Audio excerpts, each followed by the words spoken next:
So ముందుగా వాక్యంలోకి వెళ్దాం. కీర్తనలు 37వ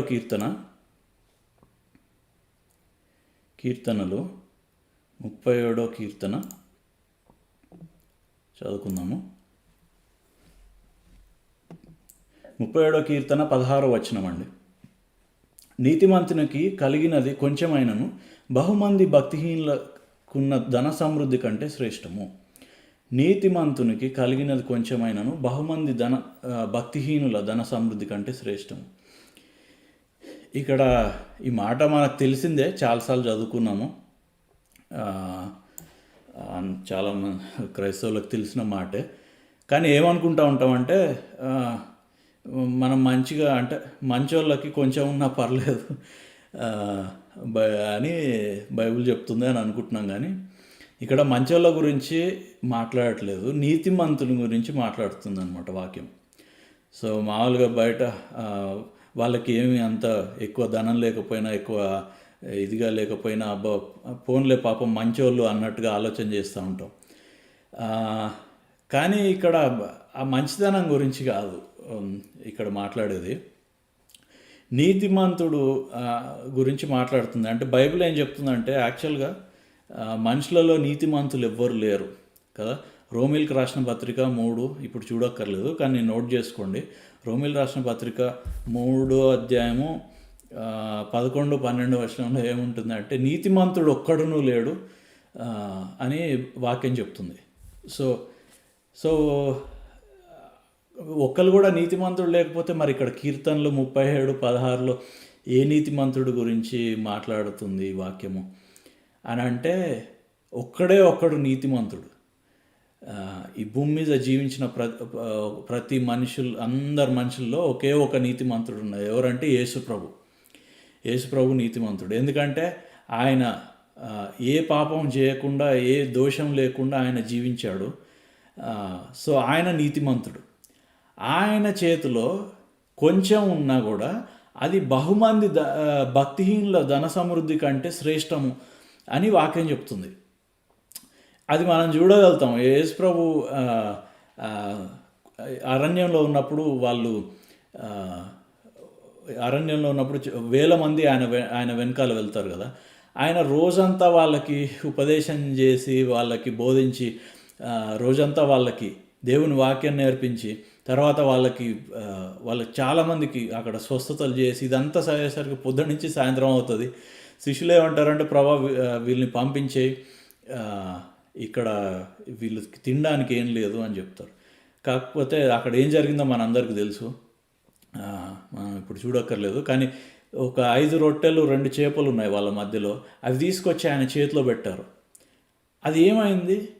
బహుమంది అక్కడ ఒక మాట ఫిలిప్పు యోహాను సువార్తలో ఏముంటుందంటే, ఫిలిప్పుని అడుగుతాడు యేసు ప్రభు, వీళ్ళకి ఎక్కడి నుంచి తీసుకొస్తావు భోజనం అని అడిగితే ఫిలిప్పు వెంటనే వీళ్ళందరికీ పెట్టాలంటే సంవత్సరం అంతా పనిచేసిన జీతం తీసుకొచ్చి వీళ్ళకి రొట్టె కొనుక్కొచ్చినా కూడా వీళ్ళకి కొంచెం పెట్టినా కూడా సరిపోదు అని అనుకుంటున్నాడు. అంటే ఆయన వెంటనే భక్తిహీనుల ధన సమృద్ధి వైపు వెళ్ళిపోయింది ఆయన ఆలోచన. అంటే లోకరీతిగా మనం చేసుకున్న పనుల ద్వారా మనం కూడబెట్టుకున్నది ఎంత, సో దాంతో మనకి ఎంత వస్తుంది అనేది, ఎంత ధన సమృద్ధి మనం సంపాదించుకున్నా కూడా యేసు ప్రభు ద్వారా పొందుకునే దీవెన ముందు అది చాలా తక్కువ.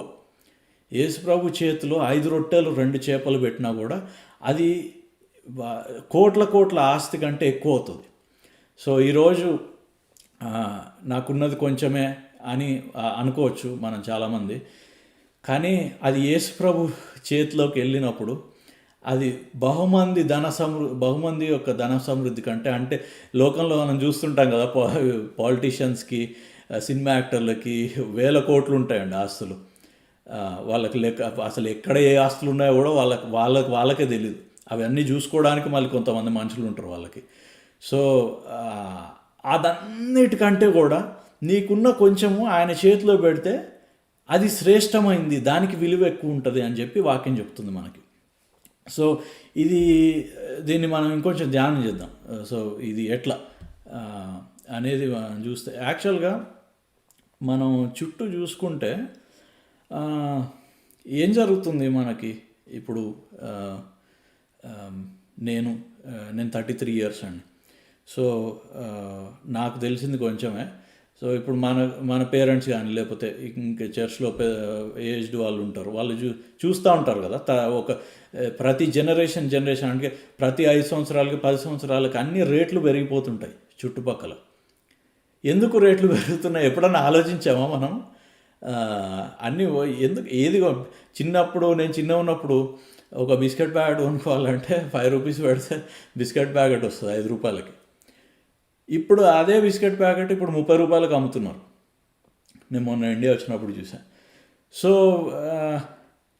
రేట్లు ఎందుకు పెరుగుతున్నాయి ఎప్పుడన్నా ఆలోచించామా? ఎందుకు రేట్లు పెరుగుతాయంటే, ఇప్పుడు వాళ్ళు ఏమడుగుతున్నారు, బాబు ఇంతకుముందు ఇది కొనుక్కోవడానికి 10 రూపాయలు ఖర్చు అయింది, ఇప్పుడు ఇదే వస్తువు కొనుక్కోవడానికి నీకు 50 రూపాయలు ఖర్చు అవుతుంది అని అడుగుతున్నారు. అంటే ఏం జరుగుతుంది? నువ్వు 10 రూపాయలు పెట్టే వస్తువుకి 50 రూపాయలు విలువ పెడుతున్నావు. ఎక్కడి నుంచి వస్తున్నాయి 50 రూపాయలు? నువ్వు కష్టపడి పని చేస్తే వస్తున్నాయి 50 రూపాయలు. కానీ ఏం జరుగుతుంది చూడండి, ఒకప్పుడు నీ కష్టంలో నుంచి 10 రూపాయలు విలువే ఖర్చు అయ్యేది అదే వస్తువుకి ఇప్పుడు నీ కష్టంలో నుంచి 50 రూపాయలు తీసి వాడికి ఇవ్వాల్సి వస్తుంది ఆ వస్తువు. అంటే నువ్వు ఎక్కువ కష్టపడాల్సి వస్తుంది అదే వస్తువు పొందుకోవడానికి. అట్లాగే ఇల్లు కొనుక్కోవాలన్నా, ఏదన్నా మనకు నచ్చింది కొనుక్కోవాలన్నా, లేకపోతే ఏమన్నా ఆస్తులు సేకరించుకోవాలన్నా, ఇదే ఒక ఖర్చు పెరుగుతూ ఉందన్నమాట. ఎందుకు పెరుగుతుంది ఖర్చు? దీన్ని యాక్చువల్గా ఇంగ్లీష్లో ఇన్ఫ్లేషన్ అంటారు. ఎందుకు ఖర్చు పెరుగుతుందంటే మనిషికి ఉన్న విలువ తగ్గిపోతుంది. మనుషులలో మనకున్న విలువ తగ్గిపోతుంది కాబట్టి. అంటే ఎప్పుడు కానీ ఇచ్చిపుచ్చుకునే సిస్టమ్ కదా మనది. లోకంలో ఏంటి, నేను కొంత ఇస్తే దానికి ఈక్వల్ వాల్యూ ఏముంటుందో చూసి అది కొంత తెచ్చుకుంటాం మనం. సో ఎక్కువ డబ్బులు వాడికి ఇస్తున్నామంటే మన వాల్యూ తగ్గిపోతుంది, నా విలువ తగ్గిపోతుంది. కాబట్టి నా దగ్గర నుంచి ఎక్కువ తీసుకెళ్ళి వాడికి పెట్టాల్సి వస్తుంది. ఎందుకు తగ్గిపోతుంది మనుషుల విలువ? ఎందుకంటే లోకం అంతా పాపంలో ఉంది. ఇది ఫస్ట్ యాక్చువల్గా మనం చూసుకుంటే ఆదాము, మీరు ఈ పాయింట్స్ నోట్ చేసుకోండి దయచేసి, మీరు మళ్ళీ వెళ్ళి ఈ స్టడీ చేసుకోవాలి. నేను చాలా విషయాలు కండెన్స్ చేసి అంటే కుదించి కొద్దిసేపట్లో చెప్తున్నా మనకు అర్థం కావడం కోసము.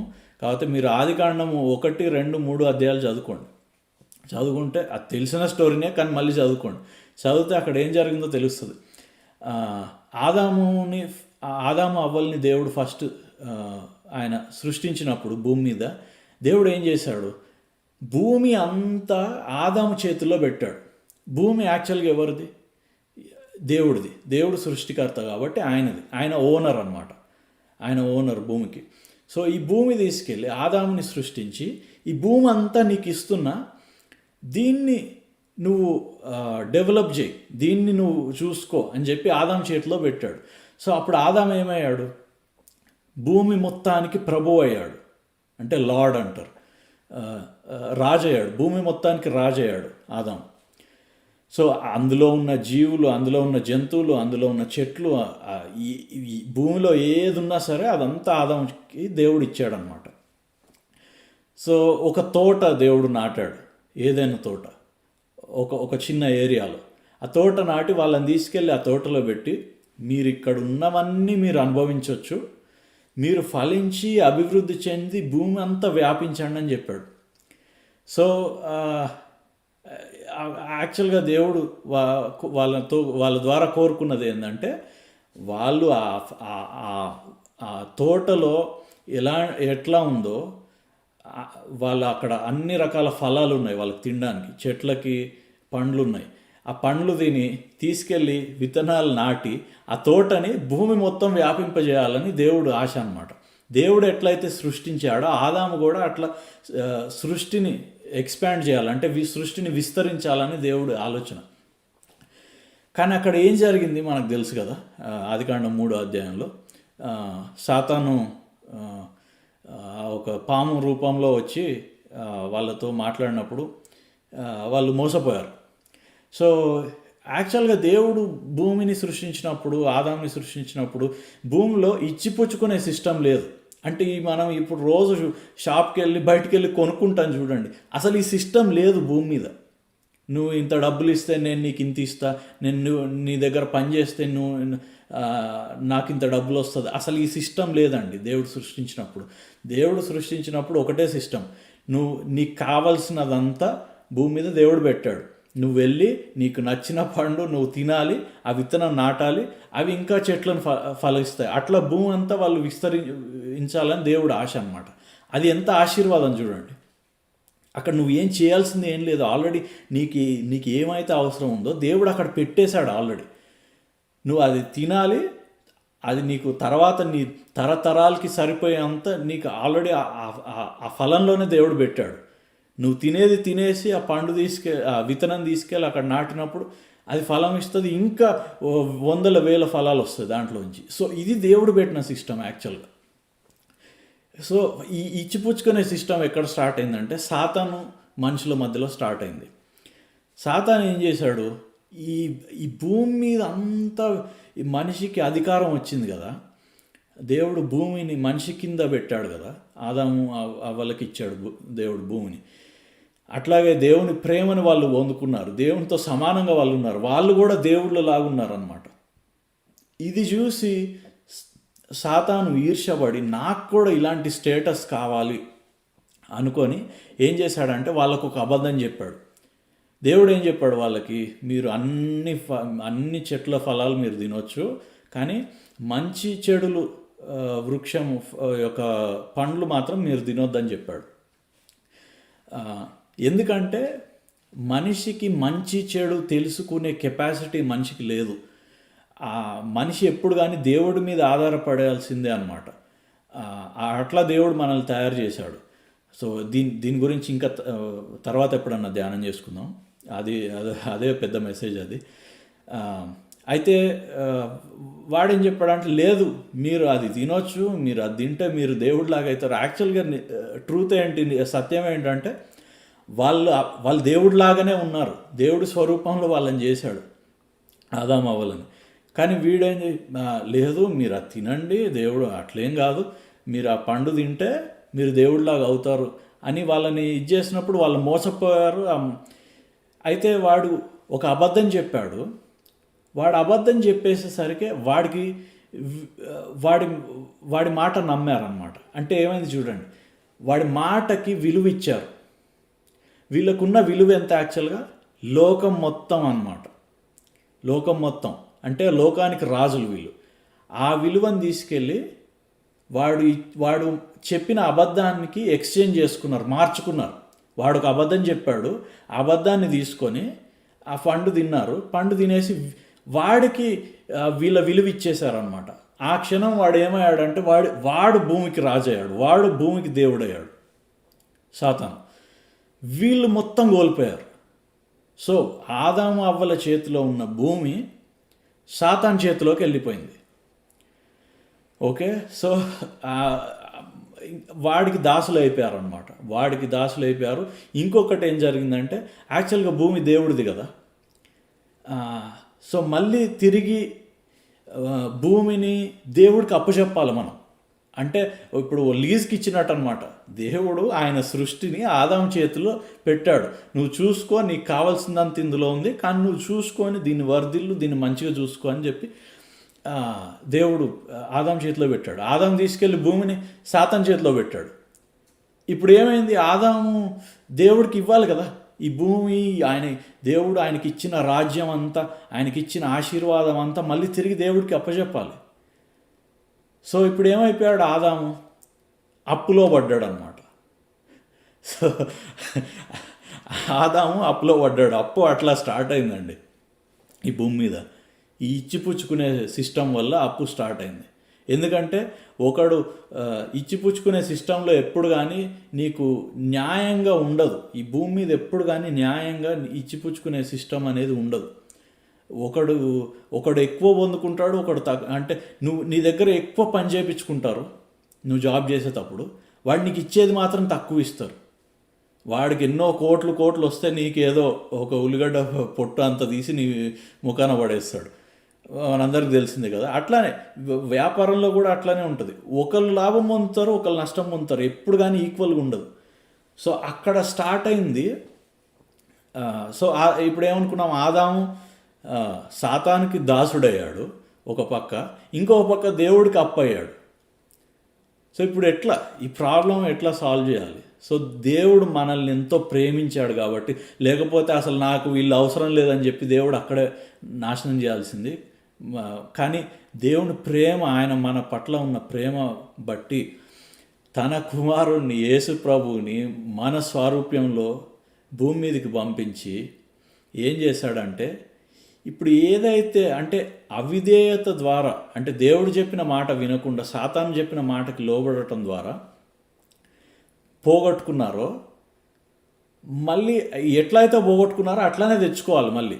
సో యేసు ప్రభు రావడానికి కారణం ఇదన్నమాట. ఏంటంటే వీళ్ళు సాతాను మాటకి లోబడి, సాతాను మాటకు విలువిచ్చి దేవుడి మాటకు విలువ ఇవ్వకుండా అవిధేయత ద్వారా కోల్పోయారు. ఇది రాసుకోండి, తర్వాత చదువుకోవచ్చు మీరు. రోమిల్ రాసిన పత్రిక 5వ అధ్యాయము 17వ వచనంలో ఉంటుంది ఈ మాట. సో అట్లా కోల్పోయింది. యేసుప్రభు ఏం చేశాడంటే కడవరి ఆదాము, అందుకే బైబిల్ యేసుప్రభుని కడవరి ఆదాము అని అంటుంది. ఆ యేసుప్రభు వచ్చి మళ్ళీ దేవుని మాటకు లోబడ్డాడు. యేసుప్రభు అంటే ఆదాము యాక్చువల్గా ఎట్లుండాలో దేవుడు యేసుప్రభు అట్లా జీవించి దేవుడికి చూపించాడు అనమాట. సో అప్పుడు ఏమైపోయిందంటే మళ్ళీ ఈయన అర్హుడయ్యాడు కాబట్టి భూమిని ఈయన స్వతంత్రించుకోగలిగాడు అనమాట. యేసుప్రభు చేతుల్లోకి వచ్చేసింది, సాతాను చేతుల్లోంచి యేసుప్రభు చేతుల్లోకి వచ్చేసింది భూమి. హ్యాండ్ ఓవర్ అంటే ఈ మన టైటిల్ డీడ్ అంటారు కదా, అంటే మన ఇప్పుడు ఏదైనా ప్రాపర్టీ ఉంటే దానికి కాగితాలు ఉంటాయి కదండి. సో అది మళ్ళీ తెచ్చుకున్నాడు అనమాట యేసుప్రభు. ఇప్పుడు ఏమైందంటే ఎవరైతే యేసుప్రభుని నమ్ముతారో దేవుడు ఏం చేశాడు, ఎవరైతే నా కుమారుడు చేసిన బలియాగాన్ని నమ్ముతారో వాళ్ళకి మళ్ళీ ఈ ఆశీర్వాదం నేను ఇవ్వగలుగుతా అని చెప్పి దేవుడికి మళ్ళీ యాక్సెస్ వచ్చిందనమాట మన జీవితాల్లో. సో ఇప్పుడు ఎవరెవరైతే మనము యేసుప్రభులో ఉన్నామో, ఎవరైతే మనం యేసుప్రభుని మన రక్షకుడిగా అంగీకరించామో, మనందరికీ ఆదాముకి ఎలాంటి బ్లెస్సింగ్ ఉందో అలాంటి బ్లెస్సింగ్ మనకి ఆ పొందుకునే అవకాశం మనకు దేవుడు మళ్ళీ కలుగజేశాడు. మరి ఎందుకు రక్షణ పొందుకోగానే మరి ఎందుకు మనందరం ధనవంతులం కాలేదు అని అనుకుంటాం. ఎందుకంటే ఈ మాటలు తెలియక అనమాట. ఏదైతే మనకు తెలీదో దానికి అంటే ఇప్పుడు సత్యం మనకు తెలిస్తే సత్యం మనల్ని విడిపిస్తుంది. ఆ సత్యం తెలియకపోతే మనం ఎప్పుడు కానీ ఆ బంధకాల్లో ఉంటాం అన్నమాట. ఎందుకంటే ఇంకా సాతాను చెప్పిన మాట ఇంకా లోకంలో పనిచేస్తుంది అందరికీ. సాతాను ఏ మాట చెప్పాడంటే మీరు మంచి చెడులో ఫలం తినండి మీరు దేవుడిలాగా అవుతారా అని చెప్పాడు కదా, అదే మాట ఇప్పటికీ పనిచేస్తుంది. ఏమనుకుంటారంటే నేను ఎట్లుండాలో నేను బాగా నేర్చుకోవాలి, ఎట్లా వ్యాపారం చేయాలో నేను బాగా నేర్చుకోవాలి, లేకపోతే దాంట్లో మంచి చెడులు ఏంటి, దీంట్లో మంచి చెడులు ఏంటి, దీన్ని జ్ఞానం అనుకుంటున్నారు. కానీ యాక్చువల్గా అది జ్ఞానం కాదు, మంచి చెడుల వివేచన అంతే. అది ఏది మంచి ఏది చెడు అని తెలుసుకోవడం అంతే. కానీ ప్రాబ్లం ఏంటంటే అది తెలుసుకున్నప్పుడు మనం అది చేయలేం, మనం మంచి చేయలేం. దేవుడు ఒక్కడే చేయగలుగుతాడు మంచి. అందుకే యేసుప్రభు మన తరపున అట్లా దేవుడు స్టాండర్డ్లో జీవించి చూపించాడు మనకి. మనం చేయలేం. మనం చేయవలసిన పని ఏంటంటే మనము యేసుప్రభు చేసిన దానికి లోబడాలి, యేసుప్రభు చేసిన కార్యానికి మనం లోబడాలి. మన ఆలోచనలు ఎప్పుడు సరే నా పరిస్థితి ఇట్లా ఉన్నా సరే నేను చేసుకునేది కాదు ప్రభువా, నువ్వు నా కోసం సిద్ధపరిచే ఆశీర్వాదం నువ్వు చూపించు, నాకు ఎక్కడ ఉందో, నువ్వు ఎలా తెచ్చుకోవాలో చూపించు అని చెప్తే దేవుడు మనకి ఇవన్నీ ఏం చేశాడంటే మన కోసం దేవుడు పెట్టిన ఆశీర్వాదాలు సీక్రెట్గా పెట్టాడనమాట. ఇవన్నీ పరిశుద్ధాత్మ ద్వారా మనం పొందుకుంటాం.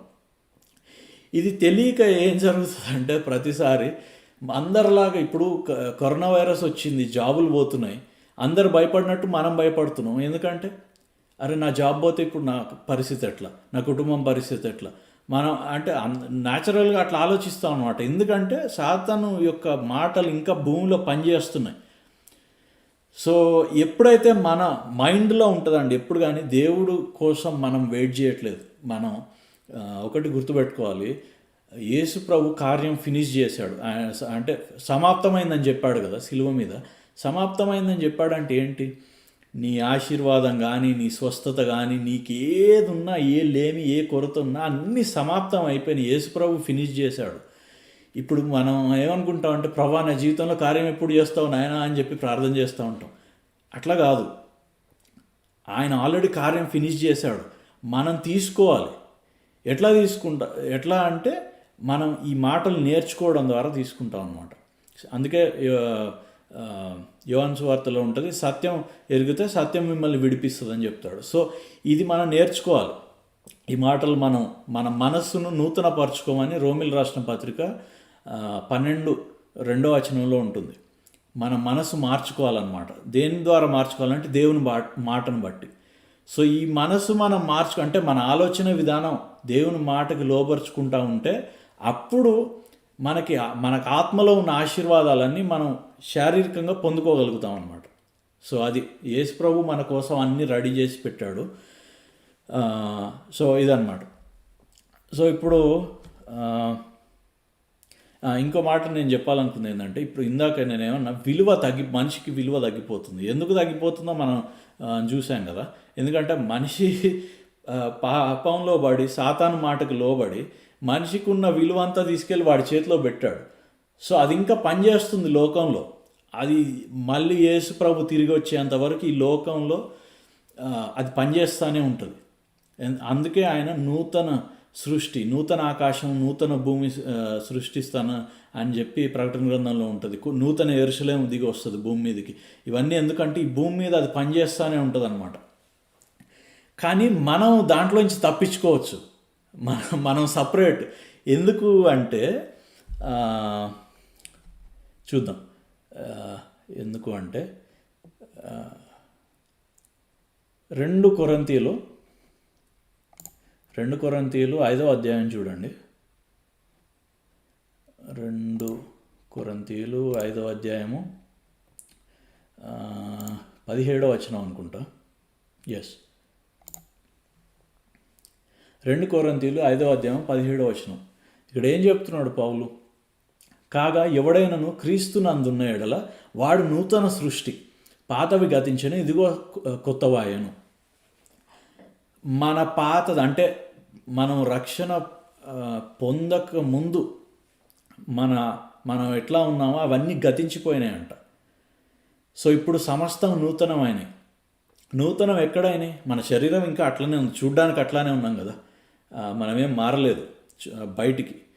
కానీ మన ఆత్మ మారింది. సో మన ఆత్మలో ఈ ఆశీర్వాదం, ఫస్ట్ దేవుడు సృష్టిని సృష్టించి ఆదాముకి ఎటువంటి ఆశీర్వాదం ఇచ్చాడో ఆ ఆశీర్వాదం అంతా మన ఆత్మలో ఉంది. సో అదే చెప్తున్నాడు అన్నమాట, సమస్తం నూతనమైందని. సో ఇంకో మాట అట్లాగే కింద మనం చూస్తే 21వ మనం చూస్తే, ఎందుకనగా మనం ఆయన యందు దేవుని నీతి అగునట్లు పాపమెరుగని ఆయనను మన కోసము పాపముగా చేశాను. మనము దేవుడి నీతి అవ్వడానికి ఆయనని పాపంగా మార్చాడు దేవుడు. మన పాపమంతా తీసుకెళ్ళి ఆయన మీద పెట్టాడు సిలువలో. పెట్టినప్పుడు ఏమవుతుంది? ఇప్పుడు మనం కోల్పోయాం కదా. అంటే ఈ పాపం అంటే ఇప్పుడు దేవుడికి ఆదాము అవ్వలు అప్పయ్యారు, మనుషులందరూ దేవుడికి అప్పయ్యారని అనుకున్నాం కదా, ఎందుకంటే ఆశీర్వాదాన్ని పోగొట్టుకున్నారు. సో ఈ అప్పు పాపం అనుకుందాం. ఇదంతా తీసుకెళ్ళి సిలువలో యేసు ప్రభు మీద పెట్టాడు ఈ పాపం అంతా. పెట్టినప్పుడు ఎందుకు పెట్టాడంట? మనము దేవుని నీతి అవ్వడం కోసం. సో అందరు చెప్పండి, క్రీస్తు యేసునందు నేను దేవుని నీతి అయి ఉన్నాను అని చెప్పండి. I am the righteousness of God in Christ. ఇది ప్రతిరోజు పొద్దున లేవగానే ఫస్ట్ చెప్పుకోవాల్సిన మాట అండి. ఎందుకంటే నీ శరీరం ఏం చెప్తుందంటే, అబ్బా నీకు ఈరోజు ఆరోగ్యం బాగాలేదు అని చెప్తుంది నువ్వు పొద్దున్న లేవంగానే. లేకపోతే నీ పర్స్ ఏం చెప్తుందంటే నా దగ్గర డబ్బులు లేవని నీ పర్స్ చెప్తుంటుంది. బ్యాంక్ అకౌంట్ ఏం చెప్తారే డబ్బులు లేవు నా దగ్గర అని బ్యాంక్ అకౌంట్ చెప్తుంటుంది. లేకపోతే నీ జాబ్లో ఏమైనా ప్రాబ్లం ఉందనుకోండి, అప్పుడు జాబ్లో స్ట్రెస్ ఉందని చెప్తూ ఉంటుంది. ఇవన్నీ సాతాను యొక్క మాటలు, లోకంలో సాతాను యొక్క మాటలు అన్నమాట. ఆ మాటలకి విలువిస్తే మనం విలువ కోల్పోతూ ఉంటాం. నిజానికి మన దగ్గర విలువ ఉంది, దేవుని ఆశీర్వాదం అంతా మన దగ్గర ఉంది. సో ఇది మనం నోటితోటి ఇది పలకాలి, మన ఆలోచనలో ఇది పెట్టుకోవాలి. ఏంటంటే నేను క్రీస్తు యేసునందు నేను దేవుని నీతి అయి ఉన్నాను, నేను నీతిమంతుణ్ణి. సో మనం ఫస్ట్ మాట్లాడుకున్న మాట ఏంటి? కీర్తనలు 37వ అధ్యాయము 16వ వచనం, నీతిమంతునికి కలిగినది కొంచెమైనను బహుమంది భక్తిహీనులకు ఉన్న ధన సమృద్ధి కంటే శ్రేష్టము అని వాక్యం చెప్తుంది.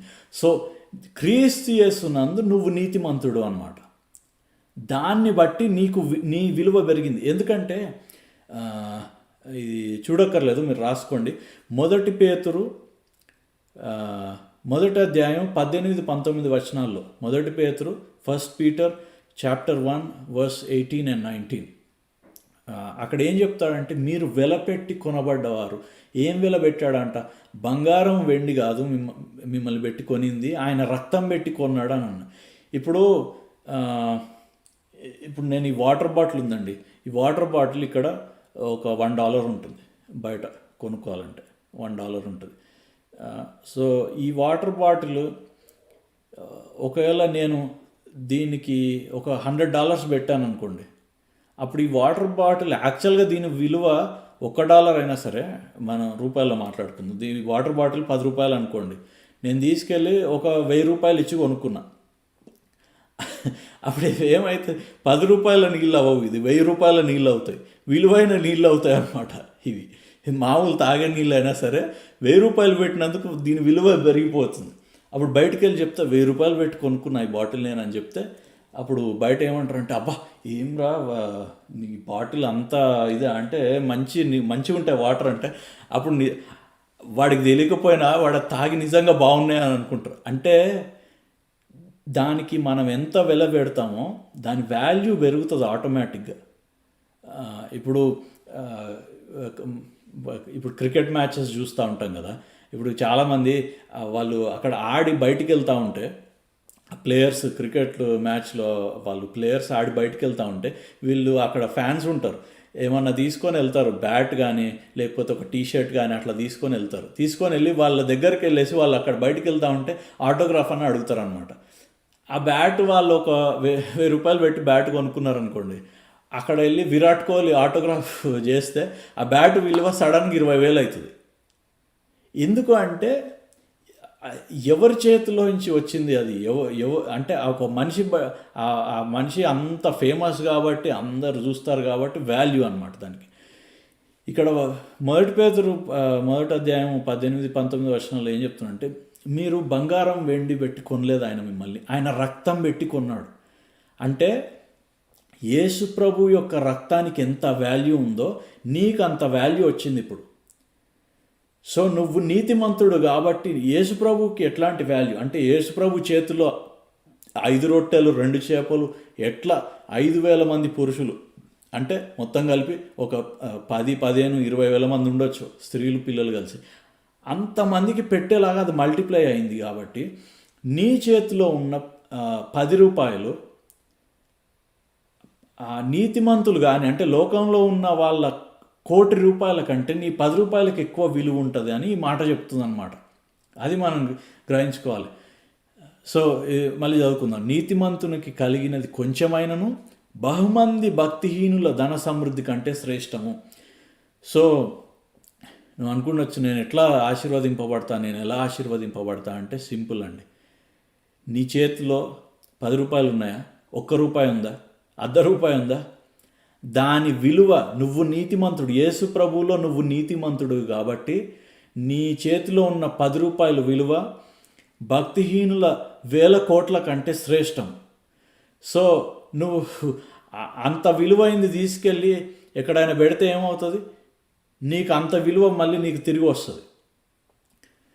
సో ఈరోజు మనం ఆఫరింగ్లోకి అంటే కానుకల సమయంలోకి మనం వెళ్తున్నాము. ఈరోజు మీ చేతిలో మన చేతిలో ఉన్నది కొంచెమైనా సరే అది శ్రేష్టమైనదని నమ్మండి. ఎందుకంటే మన నీతిమంతులం. యేసు ప్రభువులో నేను నీతిమంతుడిని, యేసు ప్రభువులో నేను నీతిమంతురాల్ని అని ప్రతిరోజు పొద్దున్నే ఫస్ట్ నోట్లోంచి రావాల్సిన మాట అది.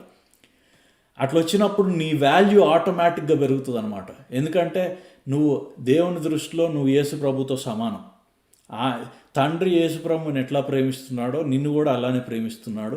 ఆయనతో పాటు నీకు ఆ యేసు ప్రభు యొక్క ఆస్తి అంతా నీకు నీకు నీకు అందులో నీకు భాగం ఉంది. ఓకే, సో ఈ మాటలు జ్ఞాపకం పెట్టుకోవాలి.